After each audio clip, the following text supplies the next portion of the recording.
Welcome student, সকলকে স্বাগত আজকের অনলাইন ক্লাসে। আজকে আমাদের পড়ার বিষয় হচ্ছে অধ্যায় ধাতুবিদ্যা, যেটা গত কয়েকটা ভিডিওতেও আমরা পড়েছি, তারই একটা উপএকক আজকে পড়ব। তো শুরু করা যাক। অধ্যায় ধাতুবিদ্যা বা মেটালার্জি। আমরা যেটা পড়বো আজকে, এটা একক ধাতুবিদ্যা, উপএকক হচ্ছে ধাতুর ক্ষয়। এটাই আমাদের এই চ্যাপ্টারের শেষ উপএকক। এই উপএকটা পড়লেই এই অধ্যায়টা আমাদের আজকে শেষ হয়ে যাবে। তো উপএকক ধাতুর ক্ষয়, এখানে আমরা প্রধানত যে পয়েন্টগুলোর উপর পড়ব সেগুলো হলো লোহায় মরচে বা মরিচা। এই লোহার মরিচার সংজ্ঞা, রাসায়নিক নাম, তার রাসায়নিক সংযুতি এবং লোহায় মরচে পড়লে কি ধরনের আর্থিক ক্ষতি হতে পারে এবং এই মরচে পড়ার শর্ত, এগুলো আমরা জানব। নেক্সট আমরা যেটা জানব সেটা হচ্ছে মরচে গঠনের রাসায়নিক তত্ত্ব, অর্থাৎ মরিচা কিভাবে সৃষ্টি হয়। নেক্সট আমরা জানব এই মরিচা বা মরচে নিবারণের উপায়। অন্যান্য ধাতুর ক্ষয়, অর্থাৎ মরচে আমরা সাধারণত জানি লোহার মধ্যে পড়ে, তো লোহা ছাড়াও অন্যান্য ধাতুতেও কিভাবে ক্ষয় ঘটে সেগুলো আমরা দেখব। এবং সবশেষে পড়ব মানব স্বাস্থ্যে এই ধরনের ধাতু ক্ষয়ের যে ক্ষতিকারক প্রভাব সেই সম্বন্ধে জানব। তো চলো শুরু করা যাক। আজকের প্রথম যে পয়েন্ট পড়ব এটা হচ্ছে লোহায় মরচে বা রাস্ট। তাহলে লোহায় মরচে এটা হচ্ছে একটা ধাতু ক্ষয়। প্রথমে আমাদের সংজ্ঞা জানতে হবে। তোমরা এই মরচে সম্বন্ধে সবাই অবগত আছো বা জানো সবাই যে লোহা বা লোহজাত দ্রব্যকে যদি দীর্ঘদিন খোলা বাতাসে ফেলে রাখা হয় তাহলে ওই লোহার উপর লালচে বাদামি বর্ণের একটা আস্তরণ পড়ে, যেটাকে মরচে বা মরিচা বা রাস্ট বলা হয়। কয়েকটা ছবি দেখলে তোমরা বুঝতে পারবে।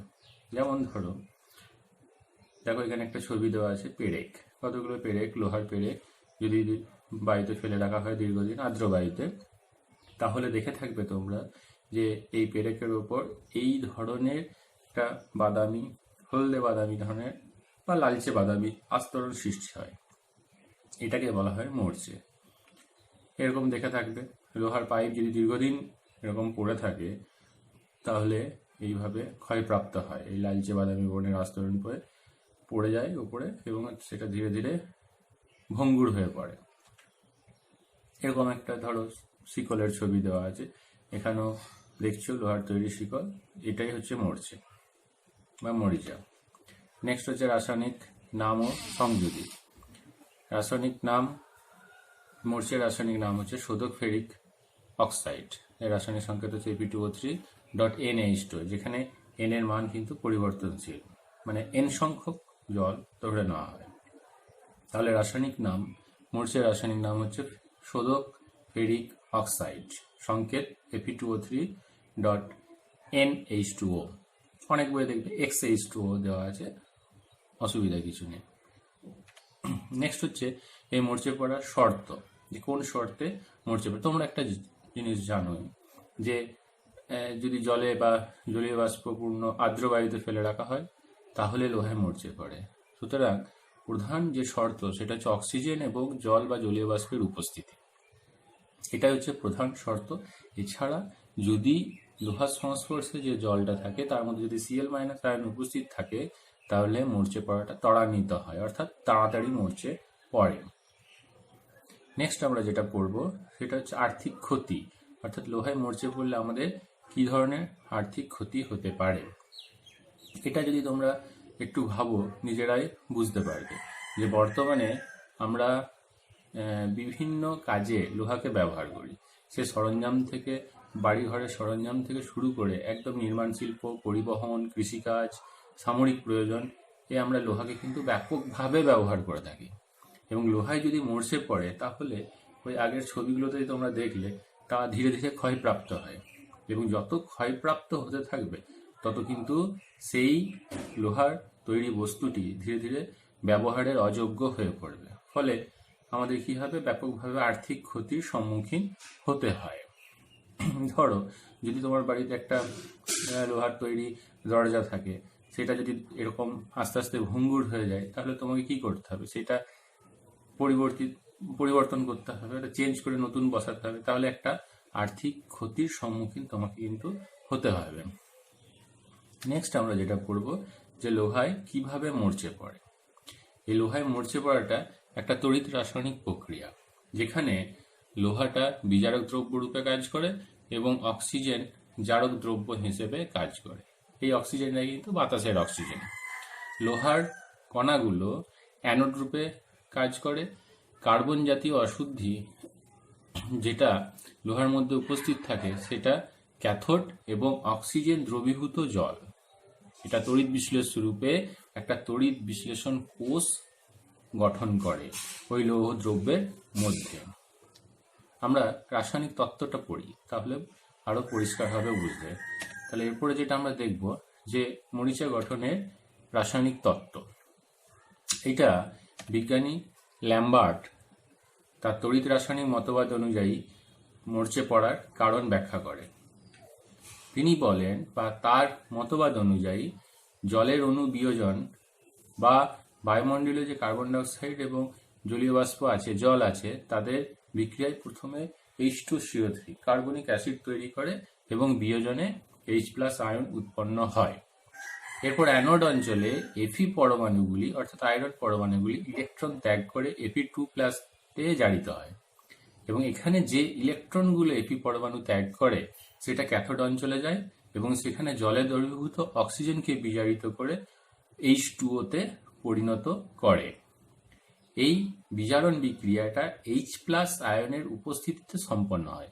এখানে একটা বোঝার ব্যাপার, যে এই H+ আয়নটা আসছে কোথা থেকে। এই H+ আয়নটা আসছে কোথা থেকে? এই H+ আয়নটা আসে এই H2CO3 যে বিয়োজিত হয়ে H+ আয়ন উৎপন্ন, সেই H+ আয়নের উপস্থিতিতে সম্পন্ন হয়। প্রথমে কি হয় না, সেই H+ আয়নটা এই Fe থেকে ত্যাগ করা যে ইলেকট্রন তাকে গ্রহণ করে এবং হাইড্রোজেন পরমাণুতে পরিণত হয়, যা জলে দ্রবীভূত অক্সিজেনকে বিজারিত করে H2O তে। আমরা যদি একটা ডায়াগ্রাম দেখি তাহলে খুব সহজে বুঝতে পারবো। দেখো ডায়াগ্রামটা, দেখো একটা ছবির মাধ্যমে প্রকাশ করা যায়। এটা ধরে নাও একটা লৌহ খণ্ড বা লোহার তৈরি জিনিস। এটা হচ্ছে অ্যানোডিক সাইড বা অ্যানোড অঞ্চল। অ্যানোড অঞ্চলে কি বললাম, Fe পরমাণু ইলেকট্রন ত্যাগ করে Fe2 তে জারিত হয়। তাহলে অ্যানোড অঞ্চলে Fe অর্থাৎ লৌহ যে পরমাণু সেটা ইলেকট্রন ত্যাগ করে Fe2+ এ পরিণত হলো এবং যে ইলেকট্রনটা ত্যাগ হলো সেই ইলেকট্রনটা ক্যাথোডিক সাইডে যায়। ঠিক আছে, এই ক্যাথোডে গিয়ে কি করে না, H+ আয়নের উপস্থিতিতে অক্সিজেনকে জলে পরিণত করে। সংশ্লিষ্ট বিক্রিয়াটি অ্যানোডিক সাইডে হচ্ছে Fe সলিড, সেখান থেকে Fe2+ আয়ন তৈরি করেছে এবং দুটো ইলেকট্রন ত্যাগ করলো। সেই ইলেকট্রনটা এখানে এলো, এখানে H+ oxygen 4H+ 4E 2H2O, অর্থাৎ এই অক্সিজেন H+ অক্সিজেনকে H2O তে পরিণত করলো। ঠিক আছে, এবং এই যে Fe2+ তৈরি হলো অ্যানোডিক সাইডে, এটাই পুনরায় অক্সিজেন দ্বারা জারিত হয়ে Fe3+ তৈরি করে এবং Fe3+ এবং অক্সিজেনের সাথে মিলিত হয়ে Fe2O3 অর্থাৎ ফেরিক অক্সাইড উৎপন্ন করে এবং এই জলের উপস্থিতিতে শোধক ফেরিক অক্সাইড Fe2O3 xH2O, যেটাই হচ্ছে রাস্ট। এখানে দেখো সেটা হচ্ছে মরিচা, এই ছবিতে প্রকাশ করা হয়েছে। তাহলে এই সংশ্লিষ্ট রাসায়নিক বিক্রিয়াটা যদি আমরা তড়িৎ বিশ্লেষণের আকারে বোঝার চেষ্টা করি, তড়িৎ বিশ্লেষণ কিভাবে হয় ক্যাথোডিক সাইড এবং অ্যানোডিক সাইডে, তাহলে আমরা এখান থেকে বুঝবো। প্রথম হচ্ছে অ্যানোড বিক্রিয়া। অ্যানোডে কি হলো না, Fe ইলেকট্রন ত্যাগ করে Fe2+ আয়নে পরিণত হয়। এখানে দুটো Fe, প্রতিটা Fe দুটো করে ইলেকট্রন ত্যাগ করে, তাহলে দুটো Fe মোট 4টে ইলেকট্রন ত্যাগ করলো। সেই ইলেকট্রনগুলো কি হবে না, ক্যাথোডে যাবে। ক্যাথোডে প্রথম কি হবে, H+ ইলেকট্রন গ্রহণ করে হাইড্রোজেন পরমাণু তৈরি করে, সেই হাইড্রোজেন পরমাণু অক্সিজেনের সাথে মিলিত হয়ে জল তৈরি করে। তাহলে আমরা যদি সামগ্রিক বিক্রিয়াটা দেখি, অর্থাৎ এই বিক্রিয়াগুলো যদি যোগফল দেখি, তাহলে আমরা সামগ্রিক বিক্রিয়া পাবো।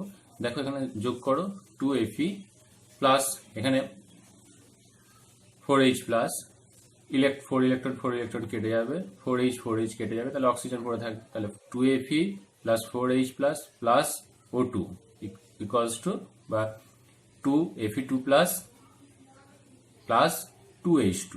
এটা হলো সামগ্রিক বিক্রিয়া। এরপর কি হয় না, এই যে Fe2 প্লাস আয়নটা তৈরি হলো, ঠিক আছে, Fe2 প্লাস আয়নটা যেটা অ্যানোড অঞ্চলে তৈরি হলো, সেই Fe2 প্লাস আয়নটা পুনরায় বায়ু দ্বারা জারিত হয় এবং জলের উপস্থিতিতে শোধক ফেরিক অক্সাইড বা মরচে গঠন করে। তার বিক্রিয়াটা যদি আমরা দেখার চেষ্টা করি এইভাবে, 4Fe2 plus plus O2 4H2O তৈরি করে 2Fe2O3 প্লাস 8H প্লাস, এবং এই যে উৎপন্ন ফেরিক অক্সাইড Fe2O3 সেটা উৎপন্ন জলের সাথে যুক্ত হয়ে শোধক ফেরিক অক্সাইড উৎপন্ন করে। তাহলে Fe2O3 plus XH2O equals to Fe2O3 dot XH2O, অর্থাৎ এখানে এটাই হচ্ছে মরিচা বা মরচে। এইভাবে উৎপন্ন শোধক ফেরিক অক্সাইডই হলো মরিচা। নেক্সট আমরা যেটা পড়ব সেটা হচ্ছে মরিচা নিবারণের উপায়। তোমরা দেখছো যে লোহার সাথে অক্সিজেন এবং জলের সংস্পর্শে এলে মরচে পড়ে। তাহলে কোনোভাবে যদি এই লোহার সাথে অক্সিজেন এবং জলের সংস্পর্শে আসাটাকে বাধাপ্রাপ্ত করা যায় বা বাধা দেওয়া যায়, তাহলে কিন্তু মরিচা সৃষ্টি হবে না। যেমন প্রথমে লৌহ নির্মিত বস্তুর উপর যদি আলকাতরা রং বার্নিশের প্রলেপ দেওয়া হয় তাহলে মরিচা ধরবে না। তার কারণ তোমরা খুব সহজেই বুঝতে পারছো, লোহার উপর যদি আলকাতরা রং বা বার্নিশের প্রলেপ দেওয়া হয় তাহলে এই প্রলেপটা কি করবে না, জল বা অক্সিজেনকে লোহার সংস্পর্শে আসতে বাধা দেবে। ফলে লোহার মধ্যে কিন্তু এই যে তড়িৎ রাসায়নিক বিক্রিয়াটা আমরা একটু আগে দেখলাম, সেই বিক্রিয়াটা সংগঠিত হবে না, ফলে লোহায় মরিচা পড়বে না। 2 নম্বর হচ্ছে, যদি লোহিতপ্ত আয়রনের উপর দিয়ে স্টিম চালনা করা হয় তাহলে আয়রনের পৃষ্ঠতলে ফেরোসুপেরিক অক্সাইডের একটা আস্তরণ পড়ে যায়, যা লোহাকে বায়ু এবং জলের সংস্পর্শে আসতে বাধা দেয়। ঘটনাটা অনেকটা একই। 3 নম্বর হচ্ছে, তোমরা এটা পড়েছো তড়িৎ রাসায়নিক বা তড়িৎ বিশ্লেষণ চ্যাপ্টারে, যে গ্যালভানাইজেশন পদ্ধতিতে লোহার উপর যদি জিঙ্কের প্রলেপ দেওয়া হয় তাহলেও কিন্তু মরিচা সৃষ্টি হবে না। নেক্সট আমরা যেটা পড়বো, নেক্সট উপায়, তড়িৎ লেপন পদ্ধতিতে লোহার দ্রব্যের উপর যদি নিকেল বা ক্রোমিয়ানের প্রলেপ দেওয়া হয় সেক্ষেত্রেও কিন্তু মরিচা পড়বে না। এছাড়া যে সকল লোহার কাঠামো মাটির নিচে বা জলের নিচে থাকে তাদের ক্ষেত্রে জিঙ্ক, অ্যালুমিনিয়াম বা ম্যাগনেসিয়ামের ব্লককে অ্যানোড ও লোহার কাঠামোকে ক্যাথোড হিসেবে ব্যবহার করে একটা তড়িৎ কোষ গঠন করে দেওয়া হয়। ফলে ওই ধাতুগুলির ধনাত্মক তড়িৎধর্মিতা লোহার অপেক্ষা বেশি হয়। তোমরা তড়িৎ রাসায়নিক শ্রেণীতে দেখেছ। সেই জন্য কি হয়, লোহার আগে এই ধাতুগুলো আগে জারিত হয়ে যায়, ফলে লোহায় মরচে পড়ে না। এই পুরো ব্যাপারটা মরিচা নিবারণের উপায়টা বুঝতে গেলে আমি একটা সহজ উদাহরণ দিচ্ছি, তাহলে পরিষ্কার হবে। ধরো বৃষ্টির জলে যদি তুমি বের হও তাহলে কি হয়, আমাদের চুল বা জামা কাপড় ভিজে যায়। তাহলে সেই ভেজা থেকে রক্ষা করতে গেলে আমি যদি রেনকোট বা ছাতা ব্যবহার করি তাহলে আমরা ভিজবো না। কেন ভিজবো না? কারণ বুঝতে হবে যে আমাদের জামা কাপড়গুলো জল যখন জামা কাপড়ের সংস্পর্শে আসছে তখন ভিজছে। তাহলে সেই সংস্পর্শে আসাটাকে যদি বাধা দেওয়া যায় তাহলে ভিজবো না। তাহলে ছাতা বা রেনকোটের কাজই হচ্ছে তাই যে বৃষ্টির জলকে আমাদের শরীরের সংস্পর্শে আসতে বাধা দেয়, ফলে কিন্তু ভেজার সম্ভাবনা থাকে না। এই ঘটনাটাকে মাথায় রাখবে, তাহলে মরিচা নিবারণের উপায়কে মনে রাখতে সুবিধা হবে। নেক্সট, এরপর আমরা যেটা পড়ব সেটা হচ্ছে অন্যান্য ধাতুর ক্ষয়, অর্থাৎ আমাদের সিলেবাসে অন্যান্য যে ধাতুগুলো আছে সেই তার ক্ষয়গুলো একটু দেখবো, যেমন অ্যালুমিনিয়াম। তাহলে প্রথমে আগে জানতে হবে ধাতু ক্ষয় কাকে বলে। ধাতু ক্ষয় হচ্ছে বাতাসের বিভিন্ন গ্যাস, যেমন অক্সিজেন, কার্বন ডাইঅক্সাইড, H2S বা জলীয় বাষ্প এর উপস্থিতিতে বিভিন্ন ধাতু ধীরে ধীরে ক্ষয়প্রাপ্ত হয়, ওই ধাতুর বিভিন্ন যৌগে রূপান্তরিত হয়, অর্থাৎ ক্ষয়প্রাপ্ত হয়ে সেই ধাতুগুলোর বিভিন্ন যৌগে রূপান্তরিত হয়। যেমন ধরো আয়রনের ক্ষেত্রে আমরা দেখলাম আয়রন ফেরিক অক্সাইডে রূপান্তরিত, ফেরিক অক্সাইড কিন্তু আয়রনেরই একটি যৌগ। সেইভাবে যে ধাতুগুলো ক্ষয়প্রাপ্ত হয় তারাও কিন্তু সেই ধাতু যৌগে রূপান্তরিত হয়। এই ঘটনাটাকে বলা হয় ধাতু ক্ষয়। প্রথম কাজ বা প্রথম যে ঘটনাটা ঘটবে ধাতু ক্ষয় হলে সেটা হচ্ছে তার ঔজ্জ্বল্য হারিয়ে ফেলে। অর্থাৎ ধাতব পদার্থকে যদি দীর্ঘদিন বায়ুতে রেখে দেওয়া হয় তাহলে সেটি তার ঔজ্জ্বল্য হারিয়ে ফেলে এবং ওর গায়ে বর্ণহীন বা রঙিন একটা আস্তরণ সৃষ্টি হয়। তোমরা এটা বুঝতে পারছো যে লোহা যখন মরচে পড়ে তখন সে লোহার যে নিজস্ব ঔজ্জ্বল্যতা সেটা কিন্তু সে হারিয়ে ফেলে এবং তার গায়ে বর্ণহীন বা রঙিন আস্তরণ সৃষ্টি হবে। যেমন কতগুলো ছবি আছে, দেখো, দেখলে বুঝতে পারবে। যেমন এটা লোহার ক্ষেত্রে, এইগুলো কপারের ক্ষেত্রে, এটা অ্যালুমিনিয়ামের ক্ষেত্রে এই ধরনের রঙিন কিন্তু আস্তরণ সৃষ্টি হয় সে ধাতুর গায়ে। নেক্সট আমরা যেটা পড়ব এই ধাতু ক্ষয়, বিভিন্ন ধাতু ক্ষয় সম্বন্ধে। প্রথম হচ্ছে অ্যালুমিনিয়ামের ক্ষয়। অ্যালুমিনিয়াম নির্মিত দ্রব্যকে যদি বায়ুতে রেখে দেওয়া হয় তাহলে তার পৃষ্ঠতলে একটা সাদা আস্তরণ পড়ে। এই আস্তরণটা হচ্ছে Al2O3, মানে অ্যালুমিনিয়াম অক্সাইডের একটা সূক্ষ্ম আস্তরণ পড়ে। এবং এইটার একটা ভালো দিক আছে, এই Al2 আস্তরণ যখন পড়ে Al2O3 তখন সেই আস্তরণকে ভেদ করে কিন্তু অক্সিজেন এবং জলীয় বাষ্প ধাতুর সংস্পর্শে আর আসতে পারে না। ফলে এই Al2O3 আস্তরণ অক্সিজেন ও জলীয় বাষ্পের আক্রমণ থেকে অ্যালুমিনিয়ামকে রক্ষা করে। এটা কিন্তু সবসময় যে ক্ষয়, ধাতব ক্ষয় কিন্তু আর্থিক ক্ষতি করে তা নয়। এক্ষেত্রে কিন্তু এটা একটা ভালো দিক যে প্রথমে উপরের স্তরটা যখনই অ্যালুমিনিয়াম অক্সাইডে রূপান্তরিত হয়ে যায় তখন কিন্তু সেই আস্তরণটা বায়ুর অক্সিজেন এবং জলীয় বাষ্পকে আর অ্যালুমিনিয়ামের সংস্পর্শে আসতে বাধা দেয়, ফলে তাদের আক্রমণ থেকে অ্যালুমিনিয়ামকে রক্ষা করে। এই ধরনের ছবিতে দেখতে পাচ্ছ, এই ধরনের একটা আস্তরণ সৃষ্টি হয় অ্যালুমিনিয়ামের নির্মিত দ্রব্যের উপর। নেক্সট হচ্ছে কপার ক্ষয়। আর্দ্র বায়ুতে তামা বা তামার অধিকাংশ সংকর ধাতুকে যদি রাখা হয় দীর্ঘদিন তাহলে দেখা যায় ধীরে ধীরে এক ধরনের সবুজ আস্তরণ বা ছোপ পড়ে। এর প্রধান কারণ হলো বায়ুর অক্সিজেন এবং কার্বন ডাইঅক্সাইড ও জলীয় বাষ্পের ক্রিয়ায় সবুজ বর্ণের ক্ষারীয় কপার কার্বনেট তৈরি করে, অর্থাৎ কপার কার্বনেটের আস্তরণ সৃষ্টি করে। ফলে কপারের ওপর একটা সবুজ ছোপ সৃষ্টি হয়। এখানে বিক্রিয়াটি হলো 2Cu plus H2O plus CO2 plus O2 equals to CuCO3 COH twice। এই ক্ষারীয় কপার কার্বনেটের বর্ণটাই হচ্ছে সবুজ বর্ণ। অনেক সময় এই সবুজ আস্তরণকে প্যাটিনা বলা হয়, এটা কিন্তু মনে রাখবে, শর্ট কোশ্চেন অনেক সময় আসে প্যাটিনা কি, তখন বলতে হবে আর্দ্র বায়ুতে কপারকে যদি দীর্ঘদিন রেখে দেওয়া হয় তাহলে বায়ুর অক্সিজেন, কার্বন ডাইঅক্সাইড, জলীয় বাষ্পের উপস্থিতিতে এক ধরনের সবুজ আস্তরণ সৃষ্টি হয়, সেটাকে বলা হয় প্যাটিনা। ছবি দেখলে বুঝতে পারবে এই ধরনের কপার তৈরি বস্তুর উপর সবুজ আস্তরণ সৃষ্টি হয়। যদি বায়ুতে SO2 সালফার ডাইঅক্সাইড বা অক্সিজেন থাকে তাহলে এই ক্ষারীয় মানে এই কপার কার্বনেটের আস্তরণের জায়গায় অনেক সময় ক্ষারীয় কপার সালফেট ও কালো বর্ণের কিউপ্রিক অক্সাইডের আস্তরণ পড়ে, অনেক সময় পড়তে পারে যদি সালফার ডাইঅক্সাইড উপস্থিত থাকে। বিক্রিয়াটা 8Cu plus 6H2O plus 2SO2 plus 5O2 equals to 2CuSO4.3 COH twice। এবং কিউপ্রিক অক্সাইডের যে আস্তরণ পড়ে তার সংশ্লিষ্ট রাসায়নিক বিক্রিয়াটা হলো 2Cu plus O2 equals to 2CuO। এই কপার সালফেটের যদি আস্তরণ সৃষ্টি এই রূপ দেখতে হয়, কপারের তৈরি বস্তুর উপর এই ধরনের আস্তরণ সৃষ্টি হয়। নেক্সট আমরা যেটা পড়ব সেটা হচ্ছে মানব স্বাস্থ্যে এই ধরনের ধাতু ক্ষয়ের ক্ষতিকারক প্রভাব।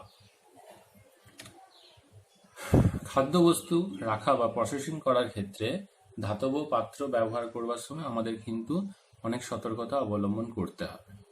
বিশেষ করে আম্লিক প্রকৃতির খাদ্যবস্তু যেমন আচার, চাটনি এই জাতীয় বা টক জাতীয় রসালো ফল কাটা অবস্থায় আমরা অ্যালুমিনিয়াম, জিঙ্ক বা কপার নির্মিত পাত্রে রাখবো না বা রাখা উচিত নয়। তার কারণ হিসেবে বলা হয় যে এই আচার, চাটনি বা কাটা অবস্থায় রসালো ফল, বিশেষ করে টক জাতীয় ফলের মধ্যে কিন্তু জৈব অ্যাসিড থাকে। সেটা সাইট্রিক অ্যাসিড হতে পারে টার্টারিক অ্যাসিড হতে পারে, এগুলো তোমরা জানো। অ্যাসিটিক অ্যাসিড, এই ধরনের বিভিন্ন ফলে বিভিন্ন অ্যাসিড থাকে। তারা অ্যালুমিনিয়াম জিঙ্কের সাথে ধীরে ধীরে বিক্রিয়া করে ধাতব যৌগ তৈরি করে। এবং কপারও কি করে, বায়ুর অক্সিজেনের উপস্থিতিতে ওই ধরনের জৈব অ্যাসিডের সাথে বিক্রিয়া করে দ্রাব্য যৌগ গঠিত হয়। এই ধরনের দ্রাব্য যে ধাতব লবণ বা যৌগগুলো খাবারের সাথে কিন্তু আমাদের শরীরে প্রবেশ করে, ফলে আমাদের শরীরে কিন্তু বিষক্রিয়া সৃষ্টি হতে পারে। সেই জন্য আমাদের কিন্তু একটু সতর্কতা অবলম্বন করতে হবে। সেই দাগ ধরা পাত্রগুলোকে ব্যবহার করার আগে ভালোভাবে পরিষ্কার করে নিতে হবে, তবেই তার মধ্যে কিন্তু খাবার খাওয়া উচিত। তোমরা দেখবে আমাদের বাড়িতে পিতল বা কাঁসার তৈরি বিভিন্ন বাসনপত্র থাকে, দীর্ঘদিন দীর্ঘদিন ব্যবহার না করার ফলে তাদের মধ্যে সবুজ ছোপ পড়ে, এবং তার মধ্যে যদি ভালোভাবে পরিষ্কার না করে আমরা খাবার গ্রহণ করি সেই সকল পাত্রের, তাহলে কিন্তু আমাদের শারীরিক সমস্যা বা শরীরের মধ্যে বিষক্রিয়া সৃষ্টি হতে পারে। সুতরাং আমাদের সতর্কতা অবলম্বন করতে হবে। নেক্সট আমরা কতগুলো প্রশ্নের মাধ্যমে এটা পড়ার চেষ্টা করব, এই ধাতু ক্ষয়ের যে আমাদের মানব স্বাস্থ্যে কি কি ক্ষতি হতে পারে। যেমন প্রথম প্রশ্ন, আম্লিক খাদ্য বা ফল অ্যালুমিনিয়াম বা জিঙ্কের পাত্রে রাখা উচিত নয় কেন? তার কারণ একটু আগেই আমরা দেখলাম যে আম্লিক খাদ্য বা ফল তাদের মধ্যে কিন্তু জৈব অ্যাসিড থাকে, যথা অ্যাসিটিক অ্যাসিড হতে পারে, সাইট্রিক অ্যাসিড হতে, যেমন লেবুতে থাকে সাইট্রিক অ্যাসিড, তেঁতুলে থাকে টার্টারিক অ্যাসিড ইত্যাদি। এবং অ্যালুমিনিয়াম ও জিঙ্ক এই সকল অ্যাসিডের সাথে বিক্রিয়া করে কিন্তু ধাতব লবণ তৈরি করে, যে ধাতব লবণগুলো খাদ্যের সাথে আমাদের শরীরে যদি প্রবেশ করে তা কিন্তু আমাদের মানব স্বাস্থ্যের পক্ষে ক্ষতিকর। যেমন একটা উদাহরণ দিলে পরিষ্কার হবে ব্যাপারটা। ধরো অ্যাসিটিক অ্যাসিড, আমাদের ওই জৈব টক জাতীয় ফল বা খাদ্যের মধ্যে যদি অ্যাসিটিক অ্যাসিড উপস্থিত থাকে, তাহলে অ্যালুমিনিয়ামের সাথে বিক্রিয়া করে অ্যালুমিনিয়াম অ্যাসিটেট, জিঙ্কের সাথে বিক্রিয়া করে জিঙ্ক অ্যাসিটেট উৎপন্ন করে। সংশ্লিষ্ট রাসায়নিক বিক্রিয়াটা Zn+2, এটা হচ্ছে অ্যাসিটিক অ্যাসিডের সংকেত, CH3COOH equals to CH3COO whole twice Zn, এটা হচ্ছে জিঙ্ক অ্যাসিটেট প্লাস H2। অপরদিকে অ্যালুমিনিয়ামের সাথে অ্যাসিটিক অ্যাসিডের বিক্রিয়ায় তৈরি হয় অ্যালুমিনিয়াম অ্যাসিটেট প্লাস হাইড্রোজেন। এই জিঙ্ক অ্যাসিটেট এবং অ্যালুমিনিয়াম অ্যাসিটেট এটা কিন্তু আমাদের শরীরে প্রবেশ করে, ফলে কিন্তু আমাদের মানব স্বাস্থ্যের ক্ষতি করে। এই জন্য আম্লিক খাদ্য বা ফল বা জিঙ্কের পাত্রে রাখা উচিত নয়।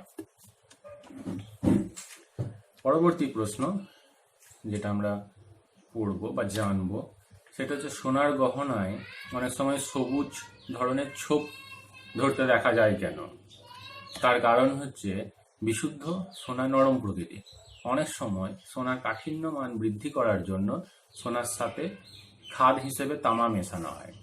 দীর্ঘদিন আর্দ্র বায়ুতে যদি এই ধরনের সোনার গহনা ব্যবহার করা হয়, তাহলে বায়ুতে উপস্থিত অক্সিজেন, কার্বন ডাইঅক্সাইড এবং জলীয় বাষ্প দ্বারা সেই তামা সবুজ বর্ণের কপার কার্বনেটে জারিত হয়, ফলে সেই সোনার তৈরি গহনার ওপর একটা সবুজ বর্ণের কপার কার্বনেটের আস্তরণ গঠন করে। যদি SO2 থাকে তাহলে ক্ষারীয় কপার সালফেট গঠিত হয়।